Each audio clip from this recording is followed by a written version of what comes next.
like to bring into the conversation now our national security analyst, Hal Kempfer, retired Marines intelligence officer. Hal, I saw you reacting to that last report. So many things that we could nitpick on that, but let's start with this big breaking news. The second attack in 2 days. What can you tell us about this? This happened just a few minutes ago. We actually had you on earlier today, and we had to bring you back on to dissect this latest information. Well, earlier today basically we were talking about would there be a second round? Would we go back and hit again? Of course, the president said if based on the bomb damage assessment, how much impact we had had on the first round, that we may do a second round of strikes or more. Well, this was the second round. This was hitting a what appears to have been a coastal radar. I don't know which radar site this was. It could have been. Now, there was the Houthis.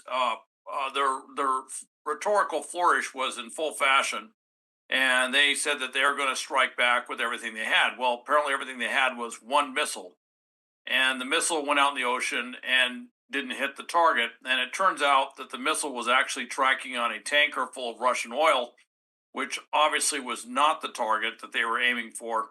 But in that, it kind of makes you wonder, how did they track that tanker? And it could have very well been that one radar site. We could have picked up on emissions from that radar site, realized it was in action, and decided that since they're using that area of the Gulf of Aden to target vessels, that we'd go ahead and essentially blind them in that area. Now, I don't know if we blinded them with the other radars. There's a number of coastal radars across Yemen, going up the Gulf of Aden, and of course up the through the Bab el Mandeb into the Red Sea. I don't know how many of those are still operational, but it would make sense that those would be high priority targets for us to take out, to but make it impossible for them to track ships. If you can't track a ship, it's very impossible. It's very difficult to target a ship if you don't know if it's there, and that would be the idea. You know how we heard in that last report, John Kirby saying that they're not interested in a war with Yemen. Can we take the second strike as just retaliation for what's happening in the Red Sea? Or is this the unfortunate effect and it's going to be an escalation from here on out? I think this is just a response. Yemen responded by firing a missile. We responded by taking out a radar site, and I think it's really what we're trying to do is degrade their ability to target ships in the Red Sea, in the Gulf of Aden, basically stop these anti-ship attacks. I don't necessarily. We're certainly not looking at a war with Yemen, or we're not a war with Yemen. It'd be a war with the Houthis. The Houthis do not represent Yemen. They hold a large chunk of territory in Yemen, to include Sana'a. It's a historical capital city, but they do not control all of Yemen. However, with that said, we don't want a war in that area, and we have not put anything on the ground. Right now, we're using our long range strike capability, which is my understanding. Primarily, the strikes were done by Tomahawk missiles. That was the primary means. There were airstrikes. I'm not quite sure. I know some of the. What I'm told is that some of the, maybe all of the F-18s were actually what we call designating targets. They were using lasers to designate targets for precision strikes.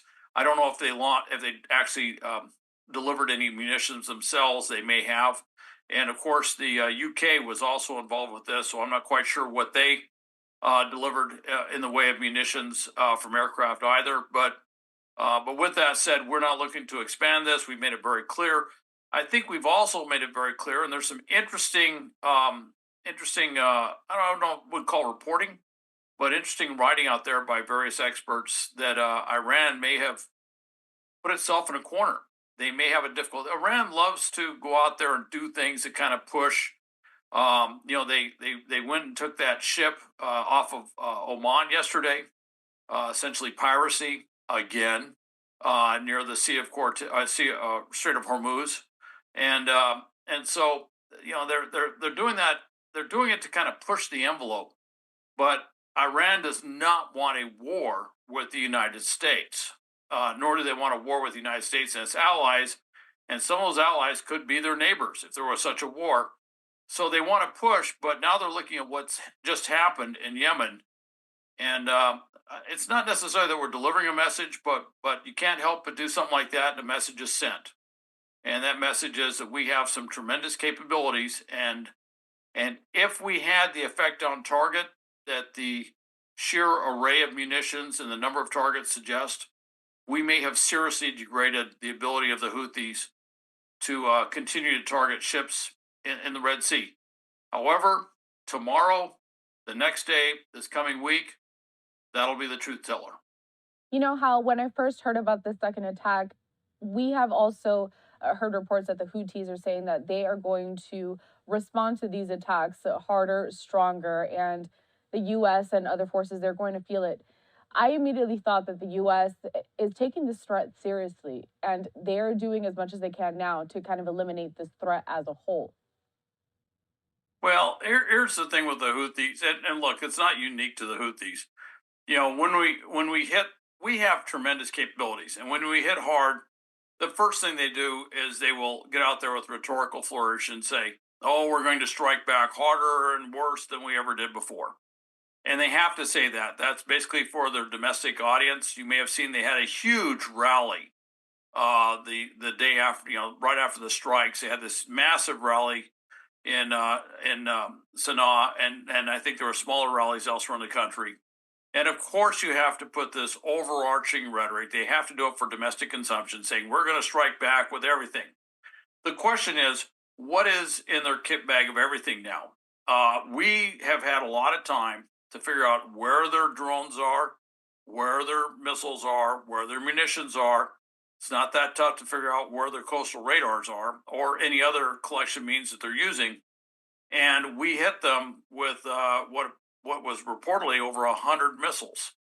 That's a lot of ordnance at a variety of targets, and it's not quite sure what means they have left. I would imagine that certainly the stuff that was in the ready to go category was probably high on our list of things to take out. So they may be saying that they're going to hit us with everything, but they may not have much left right now to do it. Of course, the fear is that they're going to try and do something like other terrorist groups in the region and use some sort of surreptitious terrorist means to attack us directly or indirectly around the world.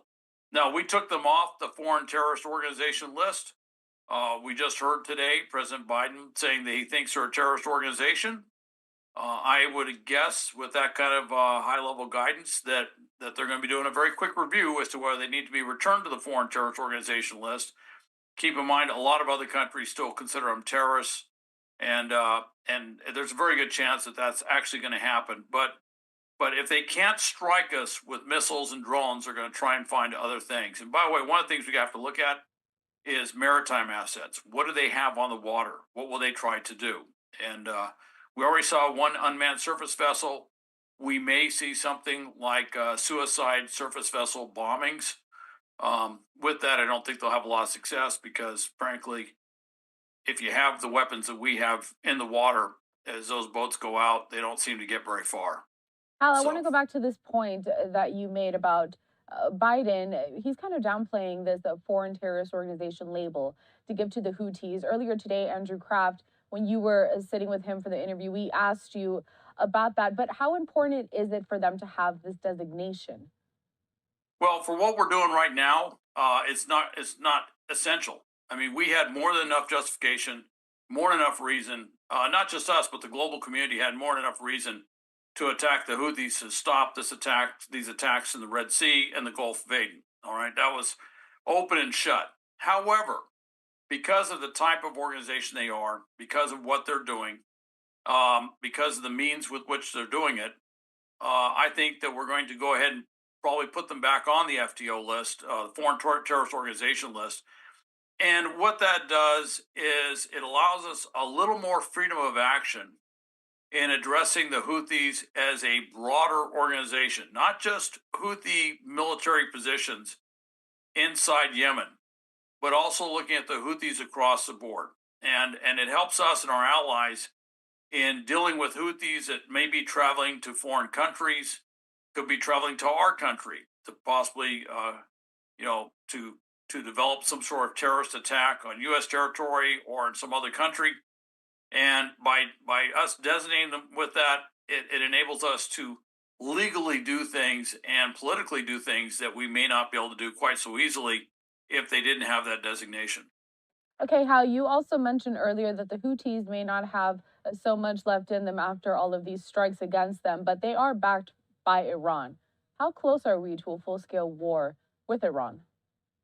I don't think we're any closer today than we were before the strikes began. Okay. In fact, I would have, based on everything I'm seeing, and certainly General McKenzie kind of predicted this right before the strikes took place, that this would deter Iran. Iran wants to go up to the board, but they don't want to cross that line. They know that if they get in a full war with the U.S., that it will not go well for them. The other thing too is the current theocratic regime doesn't have a lot of domestic support. They were able to suppress through very draconian means the protests that took place last year. But with that said, they don't have a whole lot of internal support within Iran. They're directly across the water from the UAE, from Saudi Arabia. These are all countries that very have a strategic opposition to what Iran's been doing, and Iran may have overplayed its hand. I mean, what they did with Hamas, supporting Hamas, and Hamas doing what they did. The president kind of said this right afterwards that part of this was to scuttle the normalization of relations between Saudi Arabia and Israel, and it definitely has put it on ice. There's nothing being done now because of what's happening in the Gaza, but I can guarantee that in the highest levels in the UAE, in Bahrain, certainly in Saudi Arabia and other capitals, they're really frustrated and angry with what the seeds that Iran has sown, and and I think Iran has certainly figured that out, that they may have started something that could come back on them many times over. So I don't think we're any closer to a war with Iran. I can't read the minds of Khomeini and the other theocrats there. They do things that certainly we have to be careful about mirror imaging, thinking that they think like us, because they don't think like us. They have a very different set of criteria and values on how they perceive the world. But with that said, I think this really made an impression in Tehran as to what the weight of the United States and its allies can be when we want to eliminate a threat. Hal, right now we're taking a live look at the Gaza skyline. So I'm glad that you kind of mentioned the Israel Hamas war, because this was pretty much the catalyst, or why the Houthis say that they have even entered the arena in the first place, is because of what's going on there. I'd like to get your 2 cents on this tweet that I'm going to put up here from Representative Hank Johnson. He is from Georgia. He says here, I have what some may consider a dumb idea, but here it is. Stop the bombing in Gaza, then the attacks on commercial shipping will end. Why not try that approach? Your answer to that, Hal. Well, I don't know if it's a dumb idea, but it's an idea that's not real in this world. Let's just put it that way. There's no, if there was a ceasefire in Gaza, all right, would the attack stop? Maybe for a while. Okay. The problem is that Israel cannot let Hamas continue to control Gaza, cannot let Hamas continue to launch October 7th type attacks or other attacks from Gaza. So stopping what's going on in Gaza right now, whereas it sounds like a straightforward idea, and certainly he's not the only person out there, or the only, and his office isn't the only office out there that is presenting the idea of an immediate ceasefire. That's being heard in corners all around the world, but it doesn't solve the longer term problem. And the problem is getting rid of Hamas, and so that's the issue. The other is that the Houthis basically have to be degraded. I can tell you one thing right off with the Houthis. All right, I don't see any Iranian ships that are going to be docking at Houthi-controlled ports and offloading arms. That is not going to happen. The array of naval combatants that we have in that area is going to dramatically curtail any maritime shipping of any type going into Houthi-controlled ports, or any ports where potential arms could be possibly offloaded and transported into Houthi-controlled territories. I just don't see it happening. So when you degrade their missiles, when you degrade their drones, there's a very limited ability of Iran to resupply them in that regard. What they have is what they have, and by the way, once they take it out of any place that we couldn't hit, and they get it ready to where they could launch it, we're right there. We have a carrier task force sitting right off the coast. We got all the missiles that are right there, and frankly, I would imagine that we're looking very closely at every square meter of Houthi controlled territory in Yemen. So if they do something, I would imagine that we would be very proactive at this point. All right, Hal, I do have one final question with this, and what's going to happen throughout this weekend? Can we expect similar attacks like this to continue on over the next few days? We might. Let's see. We'll see what happens tomorrow. We'll see if the Houthis launch a missile, or if they can launch more than one missile, or drones, or whatever they have. It really will be telling. It will be telling as to how effective our strikes were. And certainly, if they do launch missiles and drones, I'm pretty sure we're going to be looking very closely to see where they come from. And as soon as we know, we're probably going to do something to make sure that we degrade that capability as well.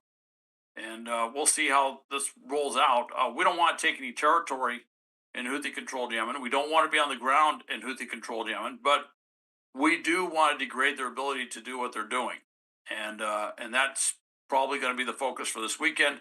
But again, let's see what they can manifest. What can they manifest? What can they put out there?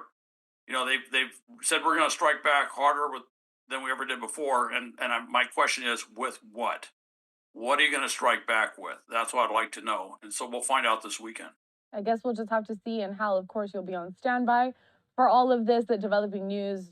We'll keep in touch with this weekend. Hal Kempfer, National Security Analyst, retired Marines Intelligence Officer. Thanks for joining us once again. Thank you, Carell. I want to give a live look to all of our viewers right now here in this 3 box that you can see a live look out of Gaza, and then up in the right, live look out of Tel Aviv, and then we have a live look out of northern Israel. A lot of developments when it comes to that side of the world, and especially with the escalation when it comes to the Houthi rebels in Yemen. We're going to take a quick commercial break. We'll see you back here right after this.